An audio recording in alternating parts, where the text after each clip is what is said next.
Welcome to the Hollywood Outsider, an award-winning weekly entertainment podcast. In this episode, we will be discussing the Oscar nominations, of course, our favorite movie theater memories. We're going to talk a little bit about this Rust fiasco and a lot more. Let's get on with the show.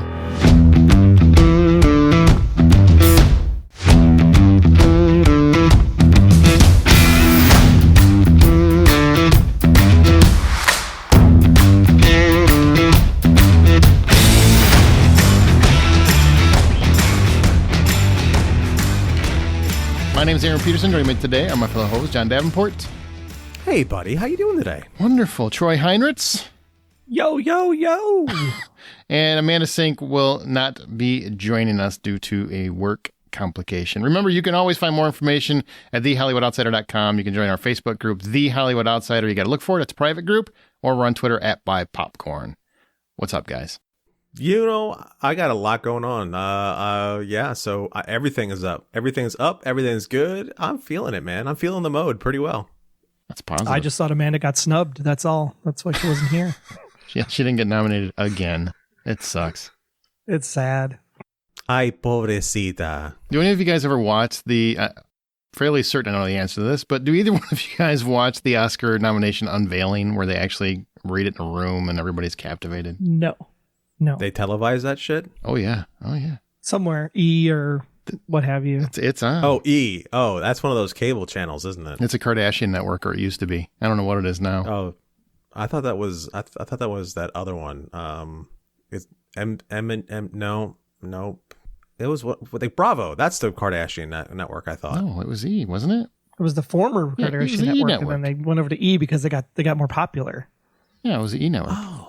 Because don't you remember, like, it used to be entertainment news, then all of a sudden it's just Kardashians all the time. Are we going to complain about that? Like, we're going to go ahead and like pull up our lawn chairs so we can start complaining about MTV not playing music anymore? I think it was snubbed that the Kardashians weren't the ones actually presenting the award announcements today. MTV. It's the first fucking letter. Yeah. No. Movie. No. Television. We won't talk about that, but I do want to television. I do want to mention the Razzies because they came out with their nomination. And to me, I've been saying this for a long time. I think the Razzies are a joke that is 20 years old, stale. It's just not funny anymore. Where they nominate the worst in movies, nobody cares. They think it's a funny thing. Ha ha ha. Whatever. But if people like it, they like it. I just don't see the point of trashing things constantly. I just don't see the value in that. But they just nominated a 12-year-old kid for the worst performance of 2022, Ryan Kira Armstrong for Firestarter. And she was fine. I saw Firestarter. It's not a good movie. It's actually a bad movie, but she's fine. She's not awful. She's not great. But I mean, isn't this like just shitty trashing a 12-year-old kid? I mean, that business is already super difficult for anyone young, and there's so much on their shoulders. I just feel like we're, I don't know, instigating bullying, I guess, at that point. I mean, if you think about it the other way, though, I mean, this is the one award that she'll win. Stop. Oh, you freaking monster. Why do I try? Why do I try? I don't know. I don't know. Like you know what? Troy's life is so, like, he always sounds so happy and upbeat, but he's like one of those crying clowns. He's just the whole time. I don't know. I'm so happy. I feel like that was his best joke in years. So yeah, it really I'm going to give him props for it. And it was horrible, and you should be ashamed of it. But I can't stop laughing. So if a 12-year-old can use an iPhone, a 12-year-old can deal with the heat. That's all I'm saying. No, that's not how it works, Troy. That's what they do constantly on Snapchat. They just get berated by their friends. This is just another friend that doesn't know them. It's like 12 million friends. Yeah, their friends are one thing. When it's 12 million people, completely different thing. It's a completely different weight. You'll never be famous enough to find that out, Troy. Jesus. But, wow. I guess those 12 million people are celebrating with them. They're like, yeah, good job for the award. Good job for I don't think you've watched this ever. If you think that's what happens at this thing. Sandra Bullock has famously gotten shown up to collect her Razzies and like threw copies of the movie at people. You're right. She did. She accepted her award for All About Steve. You're correct. Wait, hold on. It is currently 7:24 Eastern Time. You're correct. On January 24th, John, 2003. you don't get to brag when you get half the shit wrong. Okay, if you had a better batting average, I would be prouder. I'm just saying if you start swinging, eventually you're going to hit the ball. That's where I'm going. You only need to hit the ball 1/3 of the time, and you can make Right. $45 million a year. So That's true. Thank you, Troy.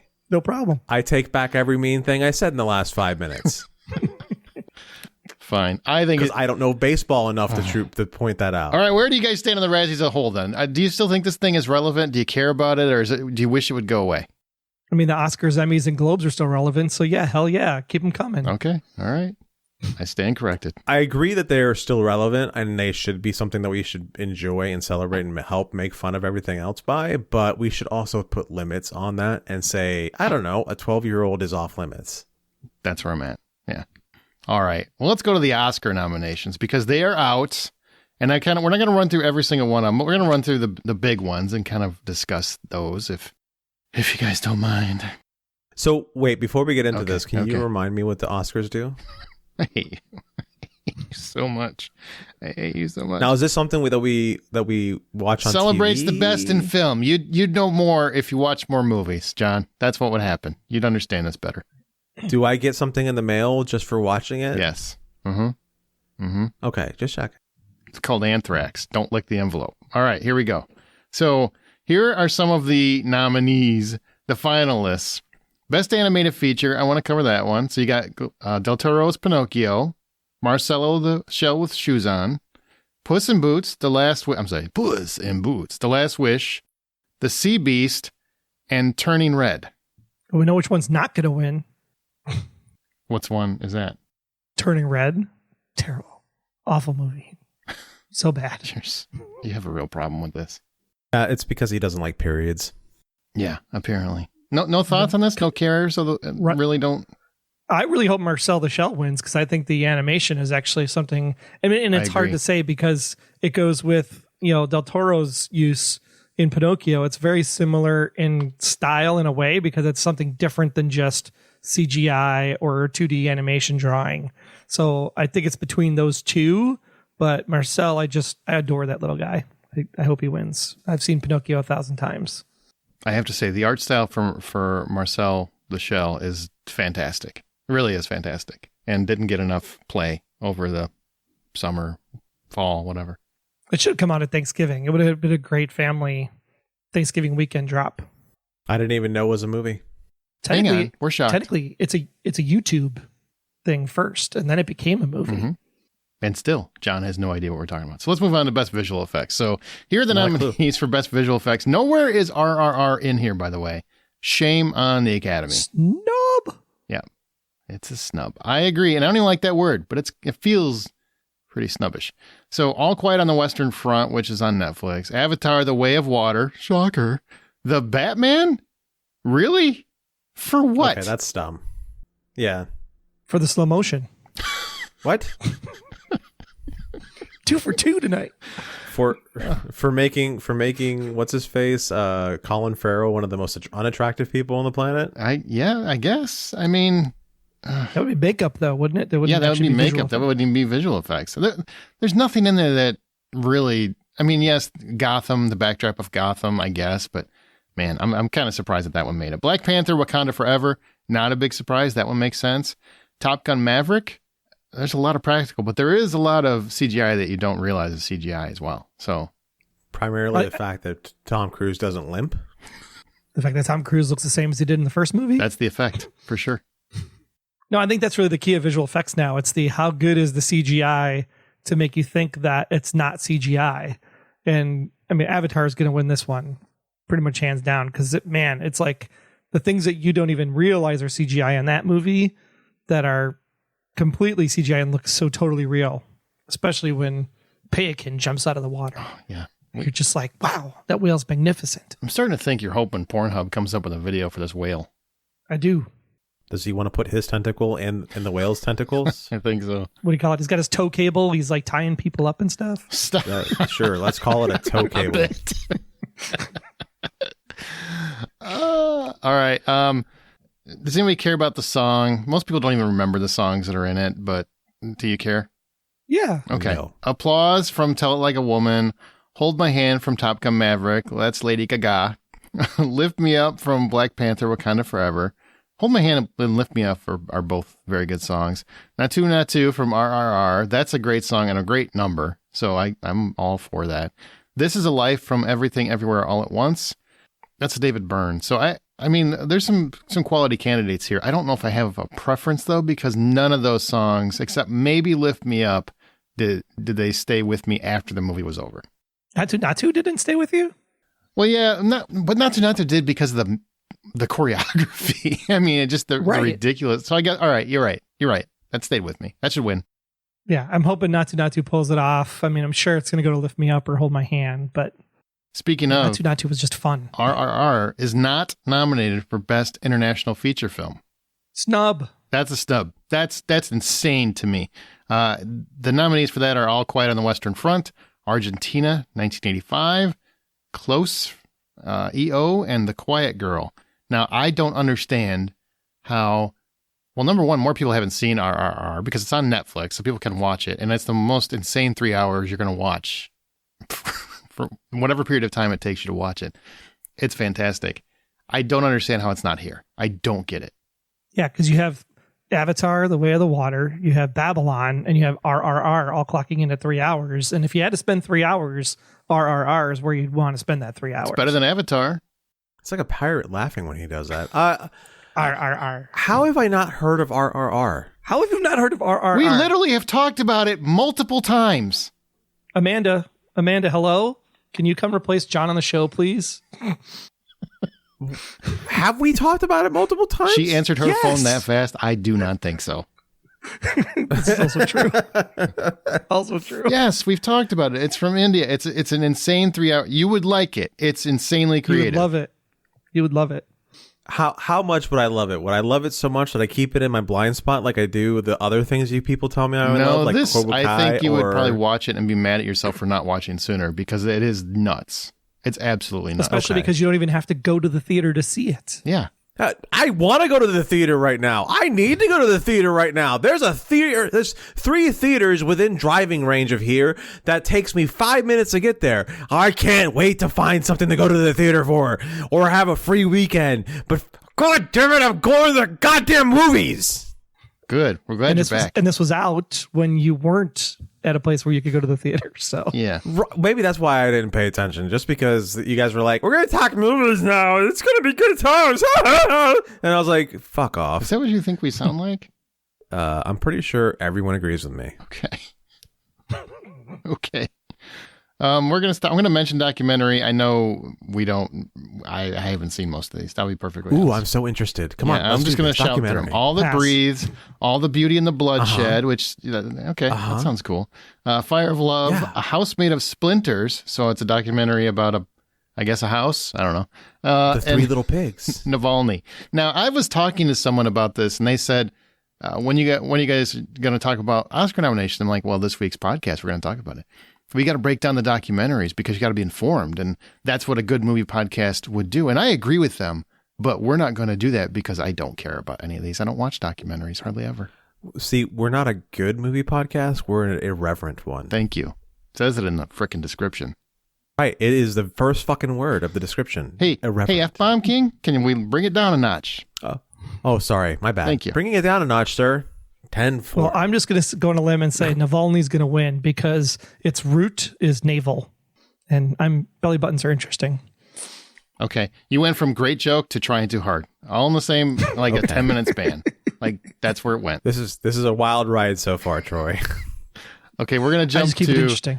Best Original Screenplay, and in case you didn't know, adapted screenplay, if it's a sequel, has to go into adapted. It's not original because it's based on existing characters. Fun fact.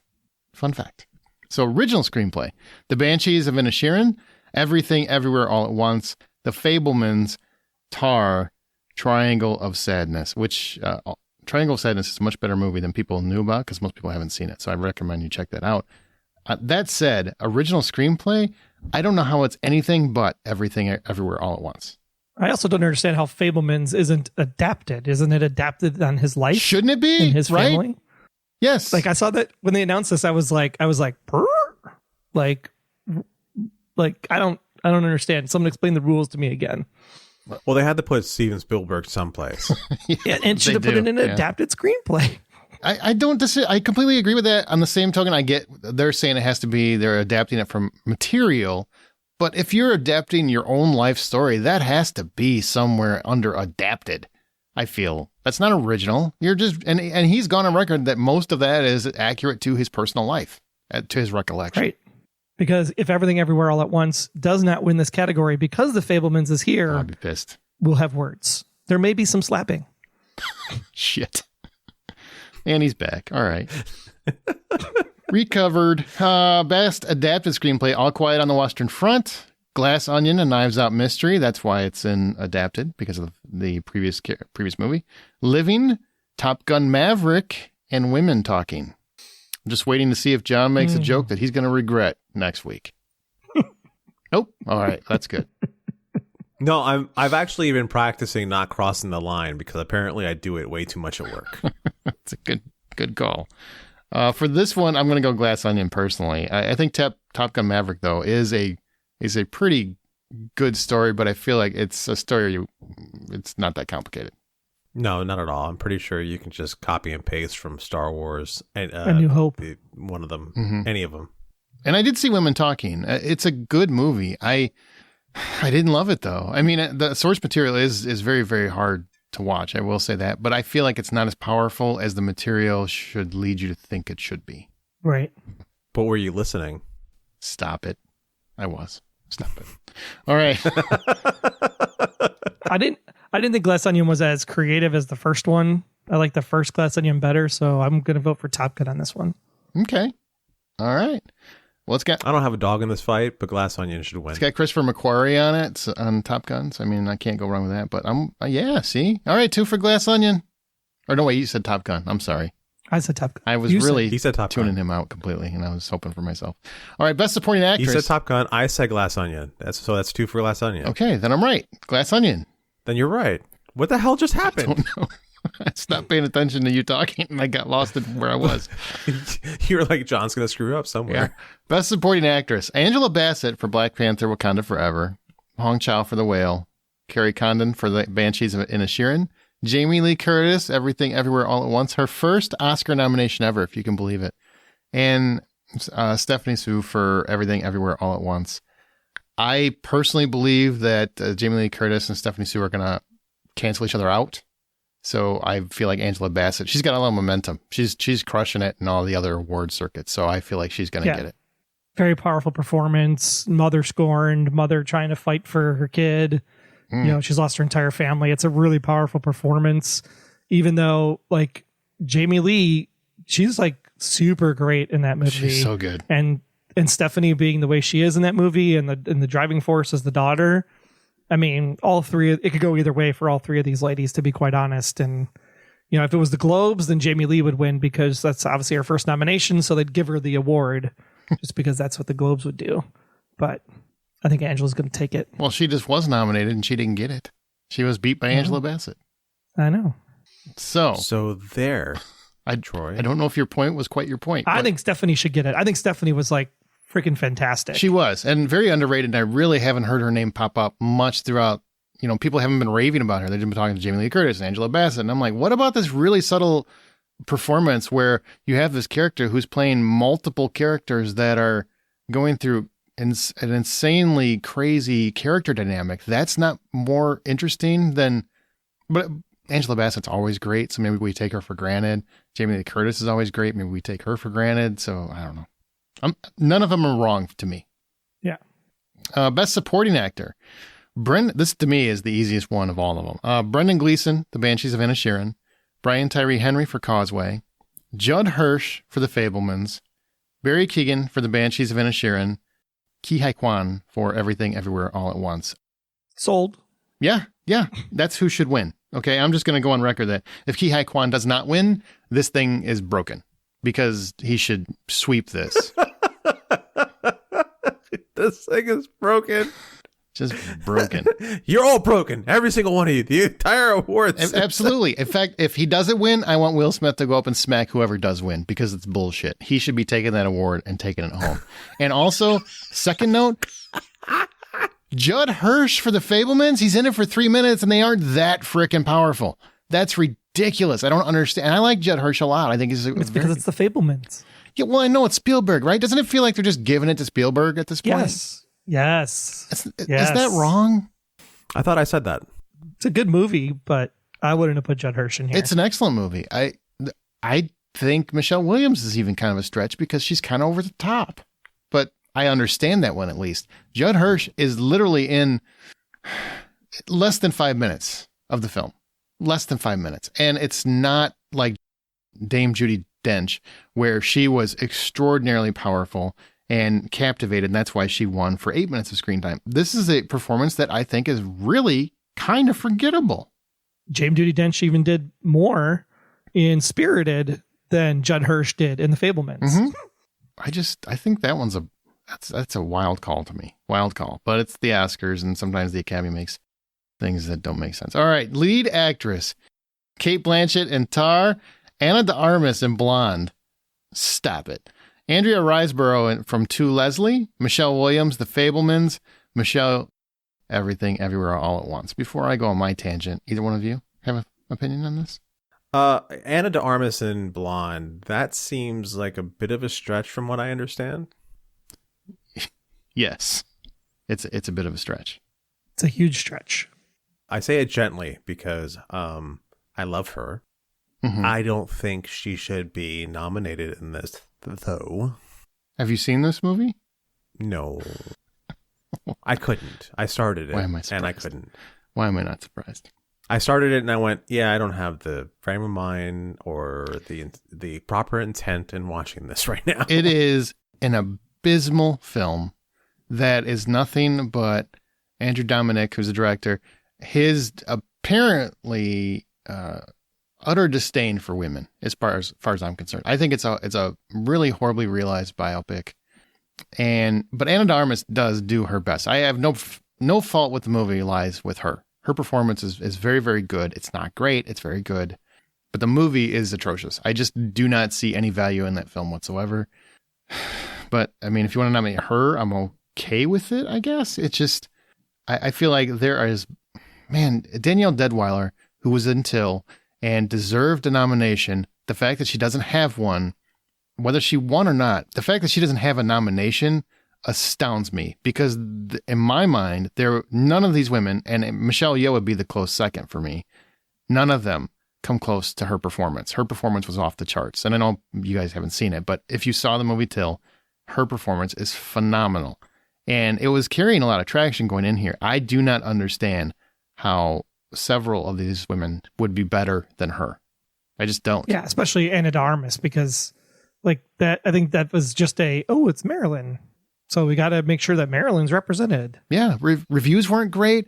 Audience scores weren't great. I'm really shocked that one's even there. And it's nothing against her. I think Ana de Armas is a very talented actress. It's just, I just don't see that it fits, really. I don't get it. And Cate Blanchett, that movie sucks. Tar sucks. It's not a good movie. She's great. I understand her nomination. It sucks. She's awesome. It sucks. It is the worst. She is an actress that never does wrong, right? She is just good no matter what the movie is. It's just that movie is so boring and monotonous, and who gives a shit? I mean, it's just, you will check your watch so many times, but her performance is captain. Like, she commands the screen, but it's not enough to make the movie good. And that's saying a lot, I guess. So I guess of this list, I'm pulling for Michelle Yeoh. Oh yeah, Michelle Yeoh for sure. For sure. Best picture of the year. Yep. All around. Oh, Michelle Yeoh, let's do it. Super, super good. Gonna watch it after we're done. Well, that's going to take you a few hours, so I hope you're ready. And how about we take a vote? Best editing, maybe we should only allow movies that are less than 2 hours long, just on principle. Hour and a half. That's the threshold. Best lead actor: Austin Butler, Elvis; Colin Farrell, The Banshees of Inisherin; Brendan Fraser, The Whale; Paul Mescal for After Sun; and Bill Nighy for Living. Do you guys have a favorite here? I have not seen a single one of these movies, so I cannot say anything other than Brendan Fraser. See, the thing is that Austin Butler, very much like they did the side-by-side comparison of Freddie with Rami Malek. Mm-hmm. You know, when you look at that performance at the end of Elvis and compare it, he's Elvis. I mean, he's really, really spot on with the performance. So it's hard not to think Austin Butler is going to take the lead here. But man, the way Brendan Fraser just transforms himself in that movie and how good the movie is, like this would be, I'd love to see him win. I'd love to see a steal, but I think it's going to go Austin's way. See, I firmly believe that a performance that is original is more impactful to me than somebody in a biopic. And I know they're still doing the work and they're doing a great job. And apparently Austin Butler still can't shake the Elvis accent. I don't understand that, but whatever. And he did a great job as Elvis. Don't get me wrong. I think he inhabited Elvis and he brought Elvis to life in a way that most actors have only wished they could do. But Colin Farrell in Banshees of Inisherin, he made a character that I didn't expect from him, and it's a wonderful performance. And then Brendan Fraser in The Whale is transformative. I just, like you were talking about, Troy, I honestly believe it's probably the best performance of the year. Either one of those two guys get it, I'm okay with it. I feel like Austin Butler it's more interpretation and impersonation than it is his own original performance. If that makes sense. Yeah. I vote originals all the time. Best director. So you got Martin McDonagh for The Banshees of Inisherin, the Daniels, Daniel Kwan and Daniel Scheinert for Everything Everywhere All at Once, Steven Spielberg, The Fabelmans, and I love that movie. I just feel like you're getting a lot of free passes here, buddy. Todd Field for Tar, no. Ruben Östlund for Triangle of Sadness. Obviously, I'm pulling for Everything Everywhere All at Once. Has to be. I mean, the amount of like how they directed it, how they positioned the staircase scene alone at the end of the movie is just visual art as they're going through. I mean, Steven Spielberg, it's like, yeah, it's a great job, but it's like, it's no different than anything he's done before. Except there's a great joke at the end that really trusts the audience. I mean, it's a really, really quick joke at the very, very end, the last shot of the movie that I think only Spielberg could do. Outside of that, it's pretty by the numbers direction wise, but Everything Everywhere All at Once is the most creative film I saw this year. Like they pulled no punches. It's a movie with butt plugs and it's still just genius across the board. And there's so much innovation and creation and, you know, it's definitely the most artistic hit movie I've seen in a long time, because when I saw it at South by, I expected this to make $12 and be one of those cult hits that we're talking about. Everybody should check out. I never expected it to be a box office hit ever. I mean, there's 7 minutes of basically no sound and subtext, and it's great. And it's the best conversation in the entire movie. Is it The Rocks? You're talking about The Rocks? The Rocks. Yeah. It's riveting. There are people asking where they found the rocks. I'm like, they're just rocks. Who gives a shit? They made rocks interesting. That's what you should be asking. How'd you do that? Spielberg ain't never. How'd you get the rocks? How'd you get the one rock to slide over to the other rock? Why wasn't there any paper or scissors? Feels like a missed opportunity. Okay, Best Picture. Here you go. Here's all the finalists for Best Picture. I'll read through them and then. Which is still dumb. They need to go back to 5. I'm good with this. I like this. I like it. It's ridiculous. You know that there's only one winner. Like, narrow it down. This is how they open it up.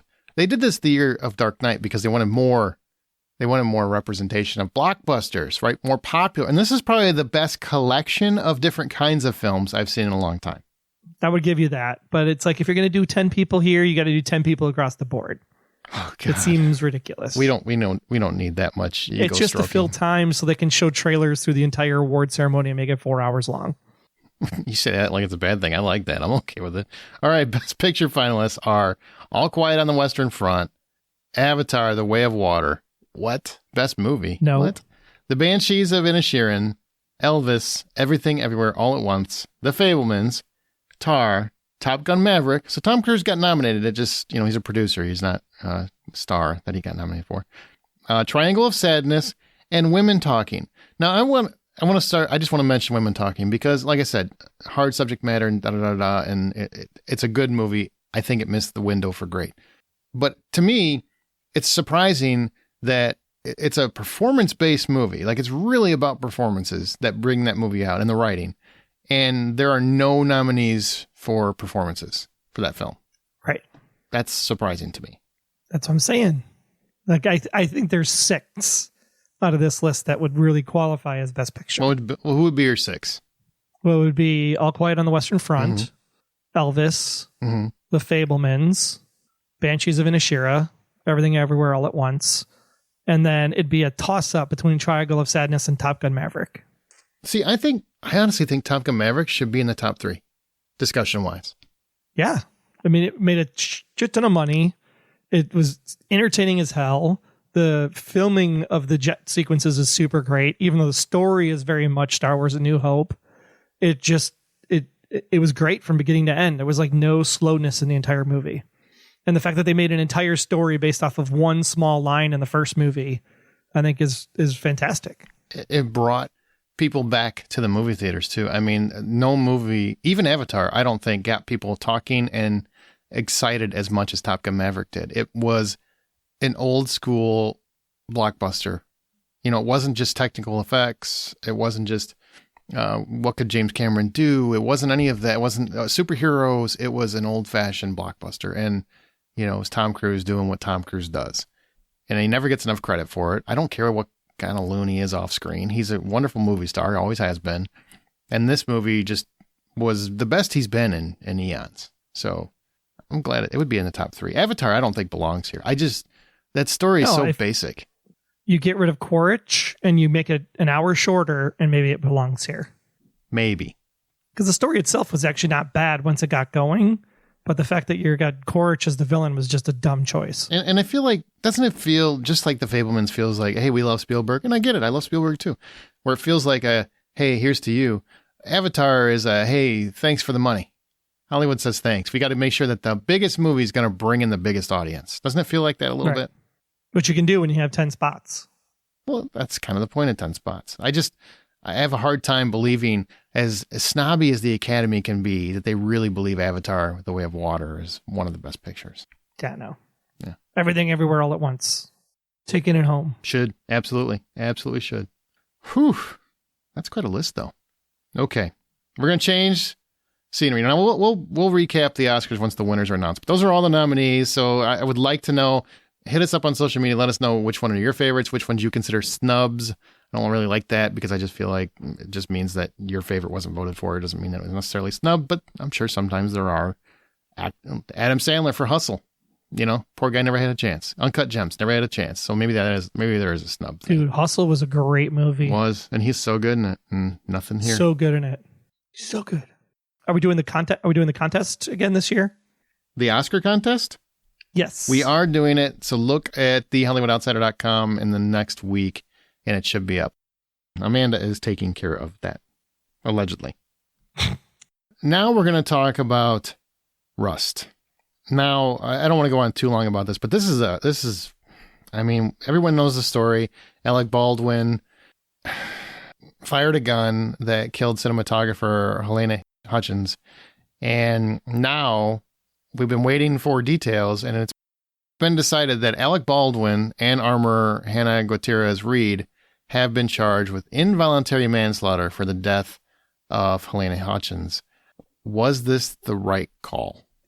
I'm going to go ahead and say that it is the right call. And the reasoning behind it is that if they were a couple people who were on the street testing out a gun and this all was an accident, they would be equally as charged for this, and or much more quickly charged than these two people were. So yeah, I think this is called for, and it's important to go ahead and charge them for this. SAG came out, the Screen Actors Guild, and immediately said that this is not right, you know, basically defending Alec Baldwin. And I know how the procedures are supposed to work, and I do think that Gutierrez Reed is definitely more culpable because she's the armorer. She's the one that's supposed to make sure that there's no live rounds on set. On the same token, Alec Baldwin's also a producer. He's supposed to ensure a safe set, even if he's not directly responsible for those duties. Your name's in the production. As a producer, you are at somewhat responsible. Not to mention, you are not supposed to ever point a gun at anyone on a film. In case you didn't know that, that's a fun fact. You're not supposed to point. So I do think there is some culpability. I understand why she's charged. I kind of understand where he was charged, but on the same token, it feels to me like it's more of a political thing than it is a reality thing in some respects. Because many people hate Alec Baldwin for his personal politics. And I just feel like it feels like, that's just a gut feeling, that it's a lot of that is involved here. And he didn't do himself any favors. Don't get me wrong, I am not freaking defending him. Because as far as I'm concerned, shut up. We said that when it happened. Why are you why are you going and doing interviews and everything else when the family is still grieving and you're taking all the attention and putting it on you because you're worried about your own ass? That's really all that was to me. That was textbook narcissism. So I'm not defending him in any way, shape, or form. I'm just calling it as I see it. Right, but ultimately, the whole purpose of of charging them and making them face their charges is to allow a jury of their peers to either say that they're guilty or say that they're not guilty. That's right, because they've only been charged. They haven't been convicted. Yeah, they've only been charged.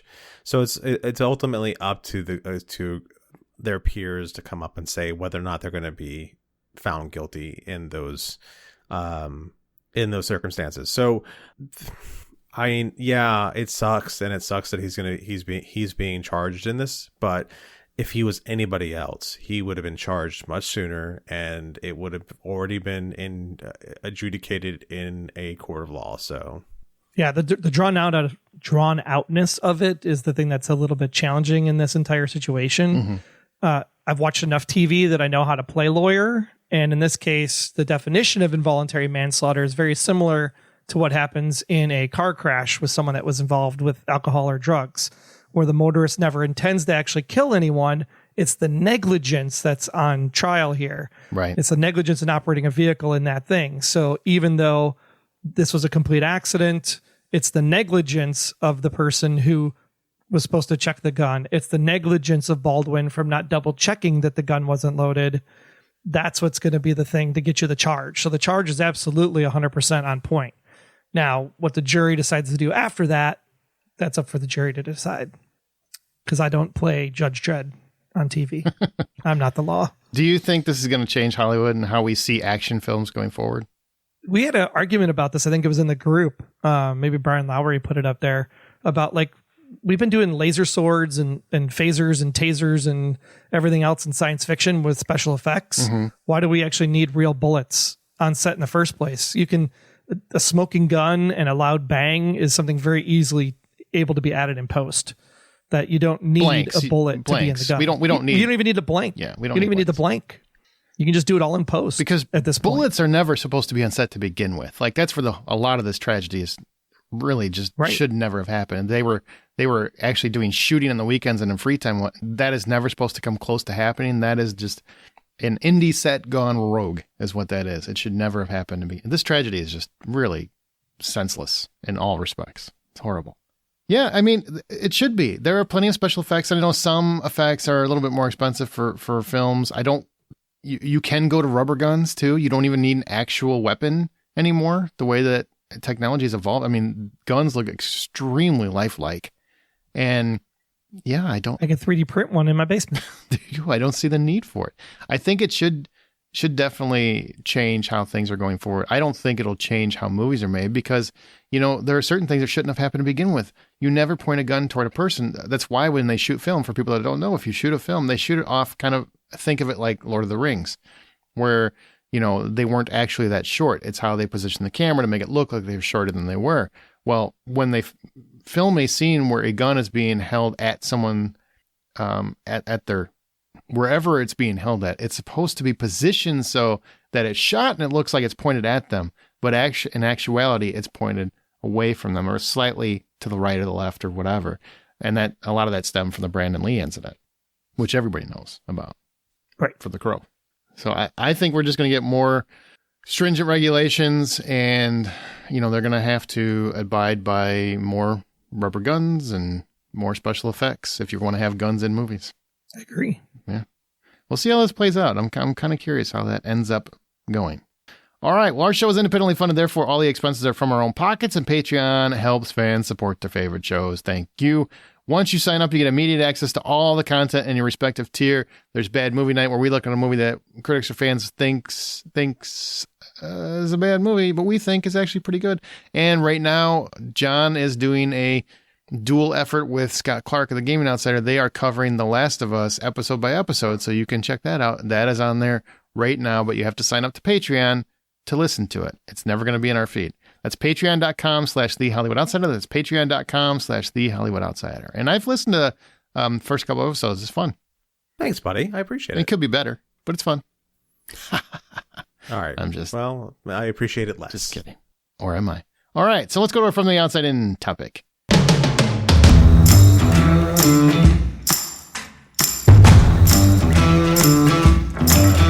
Okay, this week we had a lot to talk about with the Oscar nominations, so we wanted something just easy and loose to talk about for our topic. And with movie theaters kicking back into high gear, which they are, the box office is rebounding. There are movies that are actually doing well long term. A Man Called Otto is actually holding in there pretty well. Megan was a hit. Avatar's, I mean, there's a lot more movies that are gelling and finding people. Thank God we're getting back to where I am a big fan of going back to movie theaters. So we thought, let's have a conversation about our favorite experiences over the years in a movie theater, not just recently, but like as a kid, a teen, whatever, and why they impacted you so much. So first off, what's your most prominent memory of seeing a movie in a theater as a kid? And John, I want you to go first because I know you grew up in Panama, so I don't know how many movies you got to see in a theater as a kid. I didn't really get to see that many movies in the theater. I do remember there was one time one of the parents took us all to go see Top Gun in the theater, which was a lot of fun. But I don't remember that one nearly as clearly as I remember the one that sticks out the most, which was we were in the States on vacation. It was summer, and a little movie called Gremlins was out. And we went and saw that in the theater. And I remember being so excited to go see it because I wanted to see cute little fuzzy monsters and I wanted to see scary monsters. And I thought that was a good idea. My older brother and I were so excited. My little sister, not so much. My older brother and I were actually like hiding our face from the screen when it was starting to get scarier and scarier. Meanwhile, my sister's sitting there laughing her ass off the entire time, enjoying the hell out of the movie. So it was a fun family experience, which in the history of going to the movies, I can count on one hand how many times the whole family went to a movie like that. Oh, that's the best time. I think the best time. Yeah. What about you, Troy? What's your most prominent memory of seeing a movie in a theater as a kid? Yeah, it wasn't so much this happened in the theater, but coming out of the movie, it's been burned into my brain ever since, and it's very hard to go back and watch this film. And it's why I so love the ride at Universal when E.T. said my name when I came out. But after we saw E.T., I was pretty young. I think it was 4 or maybe 5 years old. We came out of the theater, and I was like inconsolable. Like screaming for E.T. to come back, that I literally was like ripping out of my parents' arms, like trying to get to the back window of the car, because I seriously thought that like when he took off in the spaceship, like the movie was real and like outside was the same as inside the theater. And I thought like E.T. was up in the sky, and I'm like reaching for E.T. to come back. And it's like that's going to be ingrained in my brain forever. It's my first, like, it was like my first memorable, like, going to the movie experience. I remember being very, very, very young when that came out and going to my mom and just telling her, I think I love Gertie, because, you know, she was young. It was like my first probably little crush or whatever as a kid. And I just found her so adorable, and I would follow Drew Barrymore as a career as it went on and stuff. And it's like, oh, what a rough road she had, but love her. I've always loved her since that movie. But that one broke my heart. I rewatch it every few years, and it still gets me. Just not the extended edition version. That's a little weird. Yeah. Oh man, I remember when he changed it, and it was, you talking about how they took the guns out and everything. Well, and the ET floating in the bathtub, and yeah, that didn't, all the extra stuff that they added in. Yeah, it didn't work. Should have left it alone. No. Should have left it alone. Agreed. My favorite memory as a kid is Indiana Jones is my favorite franchise by far, even more than Spider-Man. And when Temple of Doom came out, I said Temple of Dune. That'd be a nice crossover. Indiana Jones and the Temple of Dune. Sure, make it a lot more interesting. I want to see that movie. But when Temple of Doom came out, my whole family went because I loved Raiders so much that, you know, I mean, I had an Indiana Jones hat, I had a fedora, I had all that. I was running around with a really crappy whip, and causing a lot of neighborhood damage. So everybody knew how much I loved that movie, The Raiders of the Lost Ark, how much I love that movie. So they all came with me to see Temple of Doom. And that was an amazing moment. From the second the movie opens and Anything Goes starts going up until like the last credit, I don't think I moved. I don't think I ate popcorn. I don't think I did anything except was fixated entirely on the screen. I was absolutely captivated. That movie is still my favorite movie theater memory of all time because it's just my whole family was there and they were there because of me. They really, I mean, they wanted to see the movie, but they wanted to go because I was so excited to see it. And I don't think I've ever been that excited to see anything in my life. And contrary to what some people like to say now, I still feel that movie is fantastic. Memories maybe affect that. I don't know, but it's my favorite Indiana Jones movie. Not the best made, but my favorite. Who are these people and what do I have to do to hurt them? Oh, the people that don't like Temple of Doom. There's a lot of them, man. Yeah. Even Spielberg doesn't like it. He bitches about it. Spielberg's wrong. Yeah, I know. Right? It's because it didn't have the comedy. That's why people don't like it. I think it was too dark. They thought it was too dark, right? It was one of those movies where Indiana Jones shouldn't be that. I mean, he's bringing a kid around, which would probably be seen a whole different way in this day and age than it was in the 80s. I mean, it's like, well, what did you do? Did you kidnap a child? Where did this child come from? And why is he never mentioned again in any of the other movies? That was a prequel. Is he dead? What happened to Short Round? We never got that story, which I'm still waiting for, Short Tales on Disney or something. Because Gay Kwan is back. Go ahead. Let's make that series happen. I'm excited. What about as an adult? What's your prominent memory recently? As an adult, probably the most. I mean, I feel like Endgame we've talked about so much in this show, so I'm going to skip that one. But Endgame is that was a great movie theater experience, just seeing that with a crowd. But I would say honestly, Jurassic Park. It's probably as an adult, and I was a very, very young adult, but I was technically counted. But seeing dinosaurs on the screen that looked like dinosaurs, that was an amazing thing to see in a theater. Like absolutely phenomenal to see. I mean, it blew my mind as a very, very young adult. It blew my mind to see that on a movie screen in 1993. Took my breath away. What about you, John? I think in that same vein, as a young adult, I would say it would have to be The Phantom Menace is one of my favorite movie theater memories. Not the movie itself, but the process in which I got to go see it, which was I organized a huge group of my friends because that was a thing we used to do back then. And I went and I had friends at the movie theater that I would go see and be like, hey, hook me up. And they would totally hook me up. I would be paying for it, but they would still get me tickets way before they're allowed to really sell the tickets. And I would still get tickets to things. And then they would, before they opened the theater up, I had friends who would let me and my friends get in first and pick out our seats. And just, well, number one, just the sheer fact that I used to be so much cooler. I believe that is a little bit frustrating because as an adult, I could never be pulled off the kind of cool that I was, where I just like snap my fingers and shit just happens. I don't know what happened or where I took that left turn. However, yeah, like I remember having to wait outside because one of my friends couldn't make it there on time. And he finally shows up because I have his ticket and I walk in and the movie had already started and one of my friends is sitting next to my girlfriend at the time. And I go to sit where he's sitting and he's looking at me like I'm the a-hole. And I go, what are you doing? And he's like, well, I'm watching the movie. Why are you in my way? I'm like, because you're sitting next to my girlfriend trying to talk to her doing the movie. And he goes, oh, this is your girlfriend. I'm like, yes.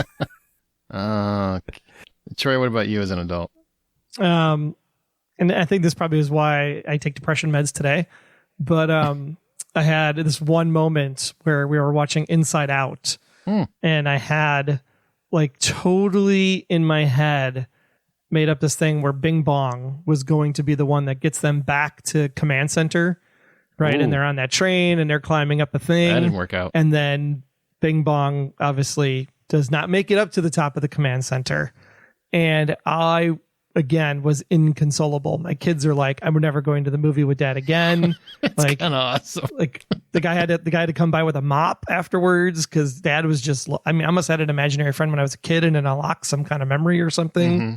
But I've never like projected a movie and like been so wrong and then have it be so tragic at the same time. That brings up a good point. Is there any other movie where you guys have been kind of inconsolable or emotional? I will tell you, I'm a sucker for father-son movies because my dad and I have a very complicated past. Great-grandfather wasn't a great father kind of thing. But when I saw Frequency, I've talked about this before, but as soon as you get to the ending, I'm still, to this day, I'm just crying like an idiot. But in the movie theater, I was just bawling watching the end of that movie because it's very emotional. It's very much about a father and son reconnecting and then showing that their life is now all the memories that they have now. And I'm like, just all of that was like, that's how I felt the whole end of the movie in that movie theater. It was kind of soul crushing, but also just really, really full of hope, I guess, from my own personal situation. I have the same sort of reaction to Big Fish. And the reason why I had that sort of reaction to Big Fish was because the whole time I'm watching the movie, I'm like, this is my mother.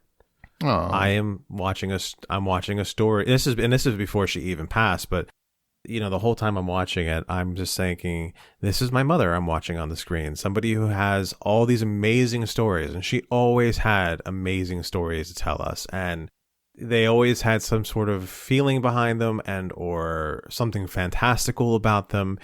And it wasn't until after she passed, especially after she passed, my brother, my sister, and I were standing together, and we were looking at the people who had shown up for her memorial, and we had the exact same moment that not Hugh Grant. What's Kenobi's name? Ewan McGregor. He plays the young version of the father in that movie. I'm thinking, anyhow, Billy Crudup, right? Or Billy Crudup's looking at the people who showed up to the wake, and he's seeing all the truth in all the stories that the father was saying. And my brother and I especially had that exact moment to. Even to the point where nowadays, when we refer to our mother to each other, we refer to her as Big Fish. Aw, that's really sweet. Yeah.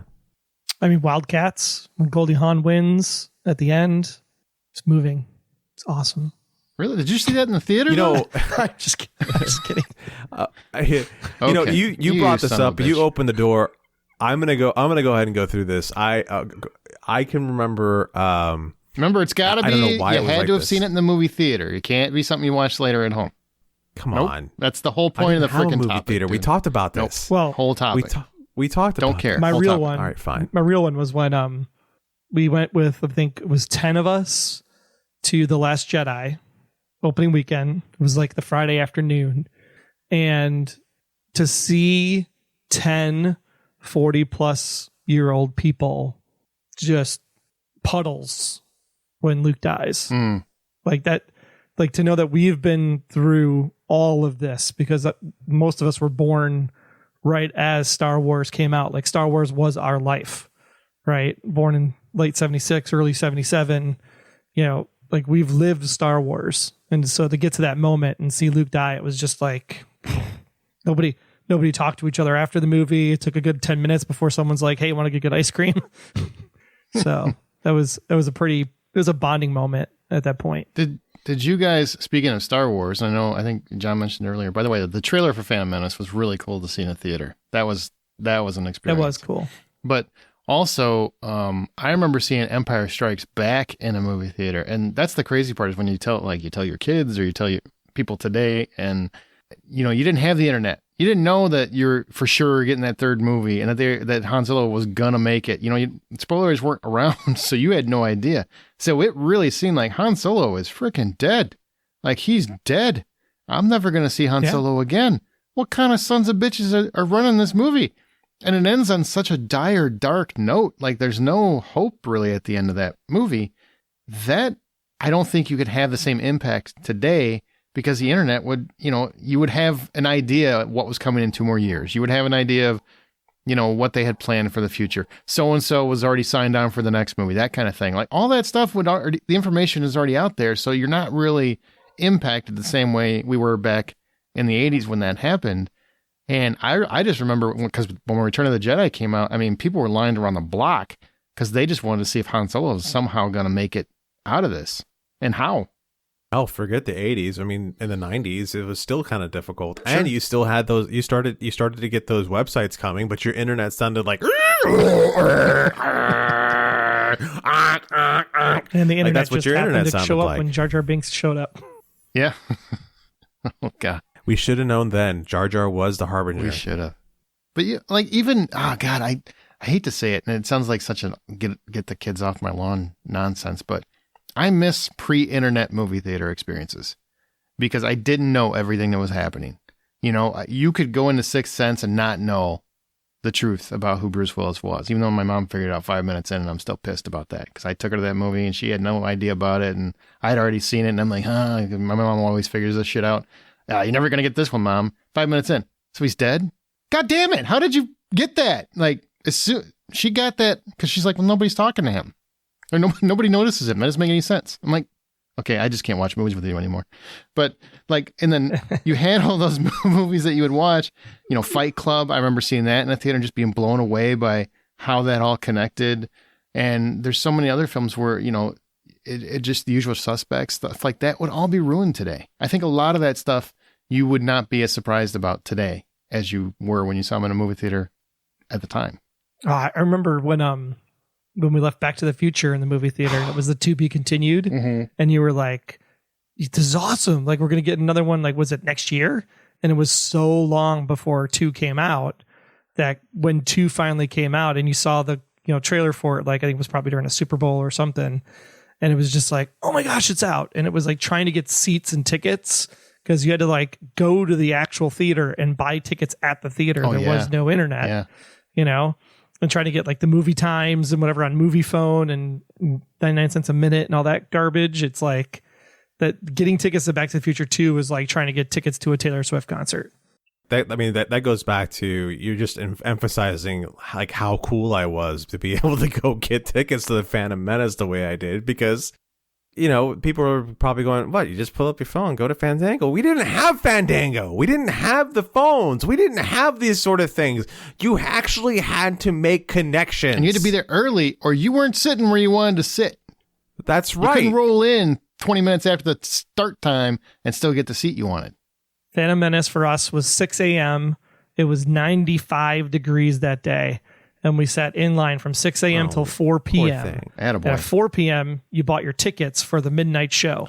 And the minute you bought your ticket, you got in another line and then waited in that line to be let in to get your seat. Yep. God, I miss midnight shows. That all actually happened.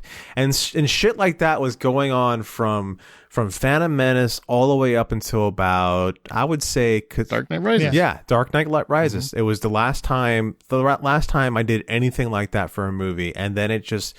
I don't know if it's because there was an overabundance of theaters at some point, or I don't know if it's, I don't even know how it happened, but it just, nothing feels like that. It can be the biggest movie of the freaking year. It could be an Avengers Bones, the DC universe, and you don't have to worry about this sort of thing anymore. Yeah. You talk about get off my lawn. Again, I had to deal with. Yeah. But Troy was talking about midnight showings too. I miss midnight showings so much, and that was definitely ruined by Dark Knight Rises. Yeah, except for Two Towers. Two Towers at midnight. The theater was so packed and it was so hot in there. Wasn't it awesome? Like it's by still awesome. You're falling asleep during Helm's Deep because you can't keep your eyes open because it's just like, oh my god, it's so late. And you're surrounded by sweaty nerds. No, that was never my problem. Yeah, that was never my problem. I had so much soda that my bladder was going to explode that there's no way I can fall asleep. Well, through that too. God, I loved it. John apparently did not like midnight showings, I guess, is the way I'm understanding it. The midnight showings were great up until a certain point. There was like an age factor. Then it was like, okay, 9 o'clock would be better off. Yeah, I went to them. I just had to figure out. Well, that was back in the day when I didn't care if I functioned the next day or not on a Friday. Mm-hmm. Now there's no way you can bribe me to go to a midnight showing on a Thursday night. Hell no, man. I got shit to do. Great. I miss it so much. I missed those terribly, and I loved them because what you would get is, you would have a miserable Friday, sure. But on the same token, I would just take a nap, man. I would figure that out ahead of time. But hey, you took off of work. It was fine. But didn't skip class. But I would go there. I did it with my kids over and over. Like, there was plenty of times where I probably shouldn't have. What a horrible parent. I remember going to see Dead Man's Chest, Pirates 2 with my daughter, and having people dressed up like Jack Sparrow all over the place was fantastic. And everybody's running like, savvy. And, it's just like, I don't know why it sounded like a 40s cop noir, but that's how my pirates sound. But there's people all over dressing up, seeing the Lord of the Rings movies, and people were dressing up for that, and they're coming as their favorite hobbits and things like that. The Harry Potter movies, trying to get to the midnight show and seeing the kids are excited, the parents are excited, everybody's dressed like wizards, and they've got their various sticks or whatever the hell. Wasn't a big fan of it, but my kids were, so I suffered. Like, midnight shows I freaking love midnight shows. I absolutely love them. And God, that's one thing I miss. And I know everybody's like, well, we got 7:00 on Thursday, which I love too, but it will never rival a midnight show for a real big fan event. And I feel very bad that so many people will never get to experience that, because that was even if you only did it once in a while, it could be such a great time. You know what it sucked though? Is if you went to a midnight screening of a movie you thought was going to be a big hit, and there's like 4 people there, because you feel like a real dumbass. Like if you went to John Carter for a midnight show, you would feel really stupid. Oh no, John Carter was a good movie. It's not a matter of that. It's not for a midnight show. Yeah, not for a midnight show. You got to have that audience energy, and if there's no audience, the energy is sadness. Yeah. All right. I get what you're saying. I just Matrix 2, Matrix 3 at midnight was awesome. I was just reminded of another movie theater experience, which was for Battlefield Earth. Oh my God. Oh, just sounds like I just burned my Friday for nothing. Yeah, well, talking about burning your day for nothing. My buddy and I went to go get tickets for all of us to go see it one night, and then we were like, "Hey, we gotta, it's noon. We gotta all day. Why don't we just go ahead and see it now, and then we'll just see it later again today, like tonight. It's going to be that great, that kind of great movie." And so, mind you, we bought the tickets. We bought the tickets for everybody, not just the 2 of us. And then we bought 2 tickets to go see at the time we were there. And we go in, we see the movie, and we walk out, and we exchange our tickets right away for the ones that everyone got for. It was a Norm Macdonald movie, I think. Dirty Work. Oh yeah, and we saw that. We saw that with everybody instead. Well, that would be fun. Quite the change, but fun. It was not. Everyone was like, "Okay, we're ready to go to the movies." We're like, "Yeah, about that." We bought the tickets. They wouldn't give us the money back for the tickets for that showing, so we were gonna go see this Norm Macdonald movie instead. See, I miss. And I know I shouldn't, because in this day and age, you can go to any movie theater, you can get a ticket for any showing you want of any movie you want, and it's going to be fine. Where I remember just waiting in line for Batman, waiting in line for Return of the Jedi, waiting in line for all these monster hit movies. But you literally would get in line for the kids. Let me explain. You would get in line, and you might want to go to the 12:00 show, but you can't get in till the 4:00 show. Like, that's how it was back then, because there were not so many theaters. There's only a few. So if it was playing in your local theater, you're waiting in line until you finally get in. I saw Return of the Jedi. I think that was the 3rd showing after I lined up for it. And it was worth it. It made it more exciting. Bought tickets at 2:00, and the only show I could get was the 9:00. Yeah. It's crazy. Absolutely crazy. I missed and I missed 3D. I know 3D came back with Avatar, but I missed 3D in the 80s. Like Friday the 13th 3D, where me and my buddy are just like hiding behind the seats because Jason's throwing a freaking machete at us. And I'm like, Jaws 3D, horrible movie. But that shark was attacking me. I could feel it. Krull. Remember Krull? Oh my gosh. Krull was great. And you wash your mouth out about Jaws 3D. That's a great Jaws movie. No, it's not. Yeah, okay. I mean, it's got Dennis Quaid. Experience. It's not a good movie. So many experiences. Dennis Quaid, Leah Thompson. Come on. Yeah. I actually remember seeing DTS presentation in the theater in '96. Was Independence Day. Oh, that's right. Yeah. And seeing that was like a whole new experience. I mean, like, we talk about the Shake Your Ass Theater now that the kids go to in the Dolby Atmos Prime Theater for AMC, but THX, man, that was the shit. that really got, once that audio just kicked in, and plus Will Smith that was him emerging as a star. Yeah. I mean, that was his movie. Yeah, that was and that was such a great, for people that watched V in the 80s, we were all like, is V a movie now? But for everybody else, it was all this buildup. I remember the advertising campaign that built up to that movie where they didn't show you anything until it was released, really. Right. Like, it wasn't like trailers today where you know the whole movie going in. I mean, you're just like, big discs. I think Mark Singer is going to show up at some point, or at least he should, because otherwise it feels like a ripoff. And then you go and see the movie, and it's completely different. And then just that opens up with that THX. Yeah. It was like, holy crap, what did we just walk into? Oh, the sound. But not THX, DTS. Sorry. DTS. THX. Yeah. THX was done with Empire, I believe it was. Yeah. Back in the mid 80s. DTS was the new format in 1996. Oh my God. And I remember once I even, for Spider-Man, because I'm such a huge Spider-Man fan, I let my son skip school so I could take him to see the Spider-Man when it first came out, 2002. And, we were both just in awe the entire movie. Like, you finally did it. You finally made a Spider-Man movie, and you made it like real. And you guys remember who Uncle Ben is and all kinds of things you did right. Except for, why are the web shooters coming out of his skin? Why? That's just weird, but okay, I'll roll with it. Missed those times. I also had a private screening of 10 Cloverfield Lane in an IMAX theater.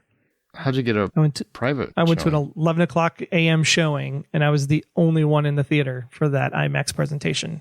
It was glorious. Sat in the perfect center. That feels kind of sad, too. I mean, nobody wanted to see the movie, or what? I don't know. I know, because 10 Cloverfield Lane is the best. It's the best Cloverfield movie out of all of them. Nobody knew what it was when it came out. It was a shocker, just because at the time, I think a couple of big movies were coming out, and then they were like, oh, by the way, here's this quiet sequel we've been working on and told nobody about. And yeah, from a no-name actor, and not no name, I mean, if you're around the media production stuff like we are as podcasters, you knew who Dan Trachtenberg was. But the fact that this was Dan Trachtenberg's first directorial debut, and it was as good as it was, I mean, man, 10 Cloverfield Lane, so good. Yeah, it really was. It was very, John very good. Goodman's amazing. Very, very good. Those are some great memories. See, movie theaters matter to a lot of people, even if they don't matter to you. In fact... Do they matter to any of our listeners? They do. Speaking of, there's a lot of great memories from people that had seen things in a theater, and I want to read some of them. Unfortunately, we don't have time to read all of them, but some really good ones. Ty Knighton, he says, me and my brother went to see Independence Day in 1996, and the actual film in the projector started melting.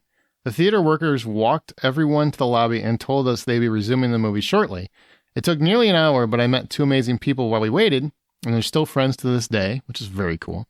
They started the movie up again, and it was amazing. The theater gave us free tickets for the inconvenience, so me and my brother went back the next night. We walked 3 or 4 miles to the theater each time and had an even better time. It was funny because we couldn't find not one adult to bring us. I was 13, and it was my first time seeing a big blockbuster in the theaters. This is my favorite movie theater experience and the story of how Independence Day became my favorite movie ever. That's an amazing story. That's cool. That's the power of a communal experience like movie theaters. And I sure hope people that are 13 or 14 still have that experience today. I mean, those kinds of experiences. Jennifer Miller, in 1985, my brother and I were latchkey kids. Once a week, we walked to the theater and watched a movie. That summer, we saw many movies, but Goonies holds a special place in my heart. I know Troy's listening now. Mm-hmm. This was before everywhere had stadium seating, so we went to an early screening to ensure we could see the screen. The theater was practically empty, thank goodness. The Baby Ruth scene had us laughing so hard we were crying and couldn't stop. I missed the whole next scene because I turned to my brother and cracked up all over again. It was such a pure, happy, wonderful memory of my childhood with my brother at the movies. Both were fundamental in who I became as an adult. I smile every time I think about it. Did you see Goonies in the theater? Either one of you? I did see Goonies in the theater. Wasn't that a great memory? Nope. It's a great memory. Chocolate? And I think it was the same year that Clue came out, and I had to run all over town trying to see all 3 endings. Sons of bitches couldn't put them all in the same movie. When it came out, for people that didn't know, each movie had only one ending. Like if you watch it now, you'll see all 3 at once. But each one had only one ending, so you had to go to different theaters. And I went to every showing we had in town but 2 of the different theaters it was playing in had the same ending. So I never got to see the one where everybody did it till home video. Damn it.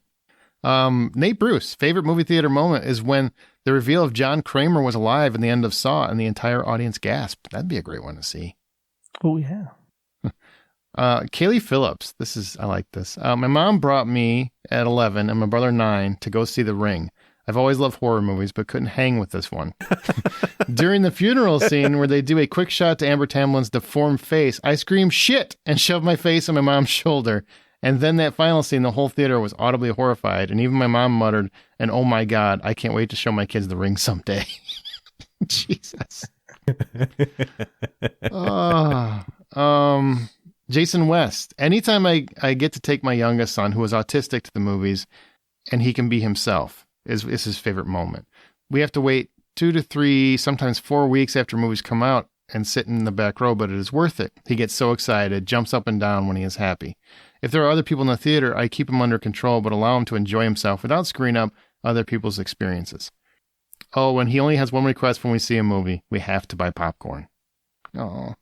And I got to say, I think that's an important note, because so often when I talk to people, they're so very irritated whenever they get any kind of disruption. And I get it. You paid money for it and everything else. But sometimes you just have to accept it. Like, there are people with disabilities. There are people that have different lives than we do, and they have a right to enjoy things too.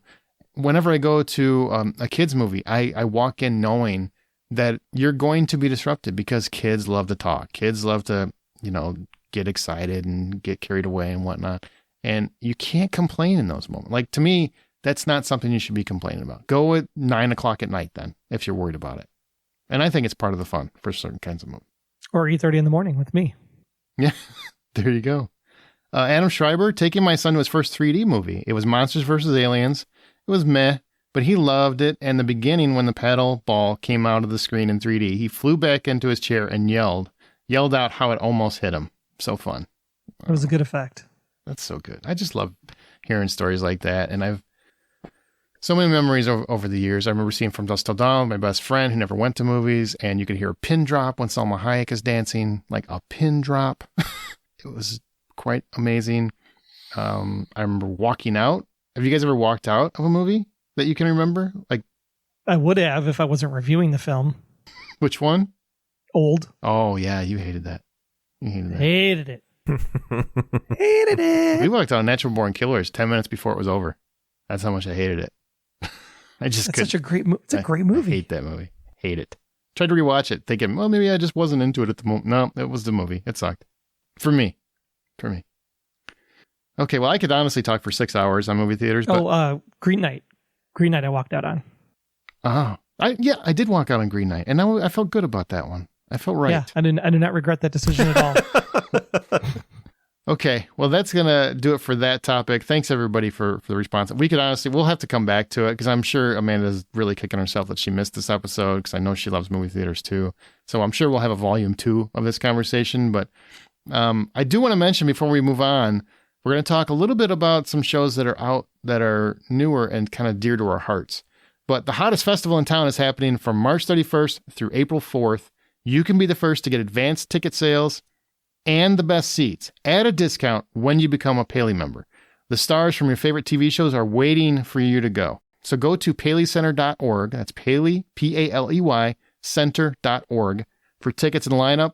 They have The Mandalorian, they have Yellowstone, Marvelous Mrs. Maisel, Yellow Jackets. You're probably going to see our very own Troy Heinrichs there. This is something that I think everybody should check out. Paley Fest is a lot of fun.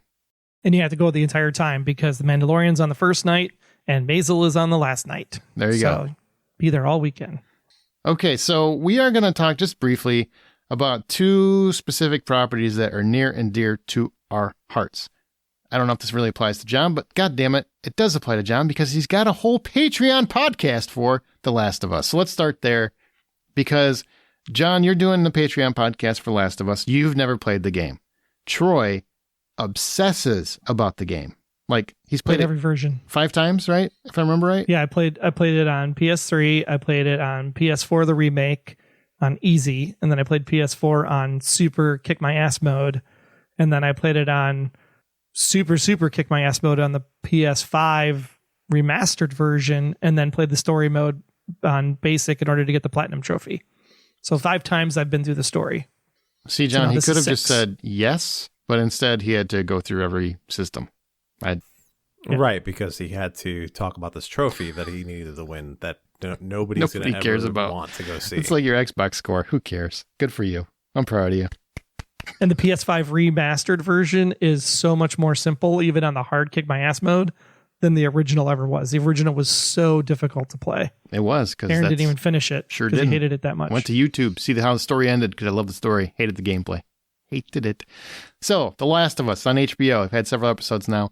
What do you guys think in terms of the representation? I'm curious, Troy, as a game player, how do you feel, especially as much as you loved it? How well did they adapt your apparently favorite game? So far, I would say the episode 1 was probably 90% accurate to the video game. They obviously added some stuff in, like the cold open, which I thought was brilliant, because I think what a lot of people that might be game players that might be complaining about the show not being as close to the game as it should be, the thing people forget about when you're playing a video game, you're playing it from one point of view. I am the character of Joel. Well, I start out as the character of Sarah, and then I become the character of Joel, and there's a very small piece where I play as the character of Ellie. So what I don't get to see is Tess's point of view, or Ellie's point of view, or Marlene's point of view. So when I adapt this for television, I can now tell those stories. I can see how Tess got beat up. I can see how Marlene was concocting all the plans in order to make the Fireflies fight Fedra inside of Boston. And I think those additions to the TV show are really, really great for people like me who know the story so well, but have never gotten to see those perspectives. I think they're doing a really great job of flushing that out while still keeping the story points. We talk about signposts along the way. And as long as we hit the signposts, we know we did our job. But how we get to each signpost can be creatively different depending on the medium. And all the signposts in the first 2 episodes have been hit exquisitely. I even really love the change they made in the second episode of what happens at the courthouse, at the state house, from what was happening in the game, where it's the Fedra people chasing them, versus in the TV show they made it the infected. I almost said zombies. I actually like that change a lot. I love that change. It was so good. Because it was kind of dumb that Fedra was even there in the game. Because it's just like, where'd they come from? I don't know. Why are you there? It's supposed to be deserted. There's no reason for you to be here. They're going to patrol the QZ, the quarantine zone, and maybe a couple blocks out from the quarantine zone, so they can't get anybody coming in. But they're not going to be out 10 miles in order to, who cares? It's all garbage out there. I liked it. They really connected. The change was fantastic. I loved it. It made it super creepy, and then just the scene that we can't talk about because it just aired. The ending is just so good. So John, as someone who never played the game, where are you at with it? Because you were trying to entice people to listen to Patreon and hear your breakdown, but how do you like it? So far, I find it rather enjoyable. And, as somebody who has been burnt out by the idea of zombies and the idea of people being the worst pains in the ass out there and people being shitty in general, I'm all burnt out on those sorts of things. And even as someone who's burnt out on it, I find that I'm enjoying the storytelling that I'm getting. I'm enjoying that it feels like it's something fresh and brand new. I like the science that's being brought into it, because let's really face it, if zombies were going to be a real thing, this is how they would happen. And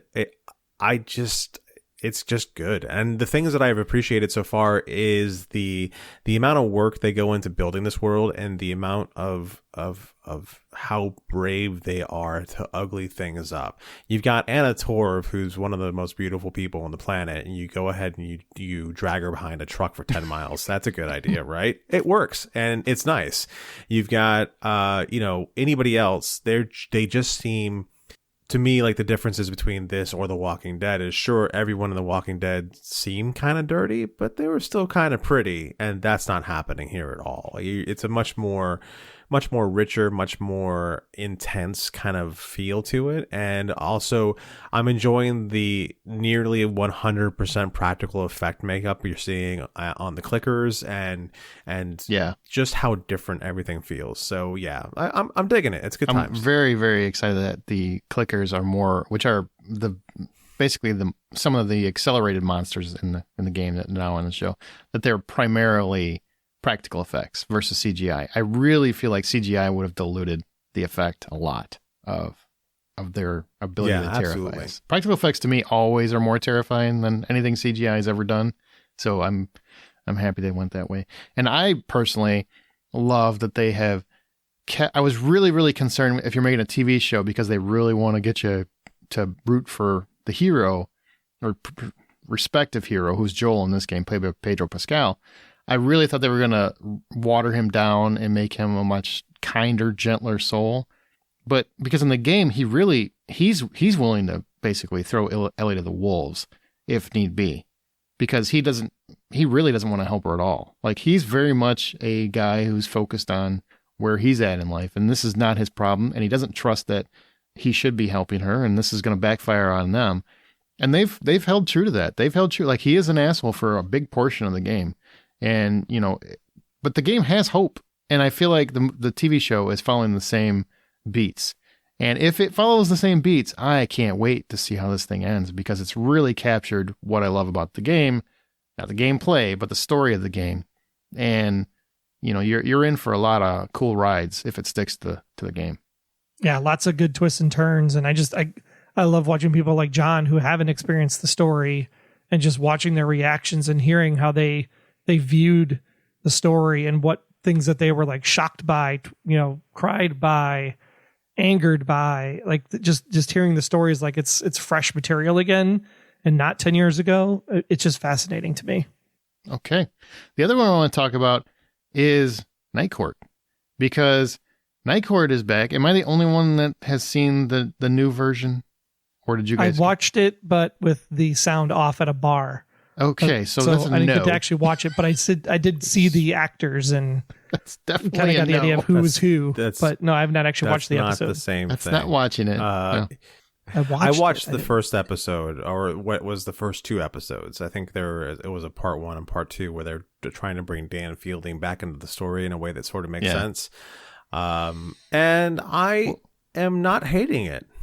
What did you find about it? Because here's, if you don't know, it's Melissa Roche plays Abby Stone, who is the daughter of Harry Stone. She comes back to Night Court, brings Dan Fielding back into the courtroom, only this time he's a defender, where he was a prosecutor in the original series. What did you like? What don't you like about the revamp then?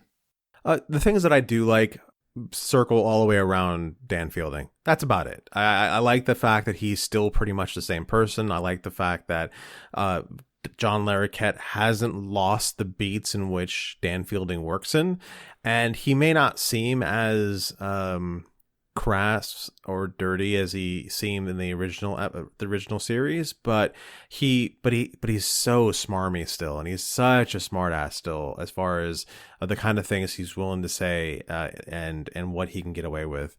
I do like those story beats. The thing that I noticed, because I just rewatched the original series a couple months ago, and it feels a lot like it's in the same universe. They did bring back a lot of the same courtroom features, or at least rebuild that courtroom, like that hallway in front of Judge The Harry's, cafeteria is the same. The cafeteria seems like it's the same. It seems like it's been updated, but it's the same. Even the fact that the cafeteria has the part where they serve the food from, but so far as I can tell, there's nobody serving food, and there's no food to pull from there. That's true. So it's like they thought far enough ahead to be like, all right, well, we're not. They wouldn't actually pull out this stuff over time, but they would make it so that people weren't actually using it. So I thought that was a pretty neat touch. Melissa Roche feels a lot like Harry Stone when he originally shows up, and I like the fact that they're not trying to pull the fact that she also has a magic shtick like he did, but she makes up for not having that magic shtick for seeing the absolute best she can in people. So it's got legs. I'm not gonna say it's great yet. I think but I will say that it's got legs. And then a couple episodes down the road, I will give another idea what I think. What about you? Night Court is my favorite comedy of all time. I've said that before, and I'll keep saying it. Dan Fielding's probably more in my DNA than I would like to admit, in so many ways that I'm not going to admit. I love this show. I was interested, but very, very skeptical about a new Night Court because I was afraid that you have a show that's based on the insane, the absolutely hysterical, bonkers antics of this courtroom. And I thought in this day and age, they're going to play it so safe, it's going to be boring.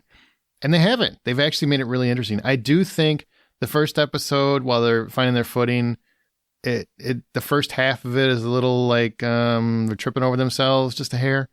But by the end, I feel like it comes together. And then in the second episode, it almost felt like you said, John, a grand extension of the original series.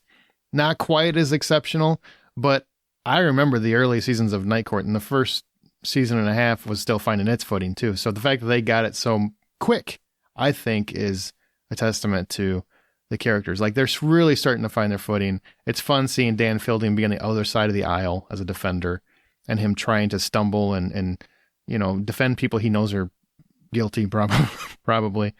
I'm really enjoying it. I'm absolutely not loving it, but I'm liking it so far, and it's reminding me a lot of what I loved about the original. I miss the kind of really overdone laugh track from the original series where you have people just laughing like hyenas. For whatever reason, I love that. And I don't usually hate laugh tracks, but for whatever reason, that show worked. Well, you don't even do sitcoms, so that's part. I don't anymore. I really just don't like sitcoms, but you really don't. The thing that I thought was great was the lesson at the end of the second episode, which was the second half of the first episode, where Dan is forced to go and make a connection with somebody, and he does so accidentally because some guy happened to be off camera chain to a post or something, and they close the door, and he's like, did I just make a connection? And everyone's like, yeah. And you didn't expect it to happen because the guy, he's not supposed to be there in that conversation, but he butts in, and that feels like the original show. And they also gave him a story. He lost his wife. He was married for many years, that was kind of interesting because Dan Fielding was very lecherous and Lothario, and the fact that he was married for many years and then crushed that he lost his wife, I'm like, ooh, Dan Fielding has grown as a person, like we all do. I like that quite a bit. It's a nice touch. Very much so. Well, that's going to do it for this episode, guys. Thanks for everybody for listening, and share your thoughts on this episode or anything else in our Facebook group. We're on Twitter @BuyPopcorn, or our website is thehollywoodoutsider.com. Please rate and subscribe on your preferred podcast app. You can find John's artwork on Insta and at Twitter @RJohnDraws, Amanda on Smirk and @SinkIntoThis, Troy @TroyHeinrichs and the Blacklist Exposed, which is probably coming back soon, and me, I'm presenting Hitchcock, and @Aaron Smirks. That's going to do it for this episode, and remember, the next time you head to a theater or stream comfortably from your couch, buy popcorn.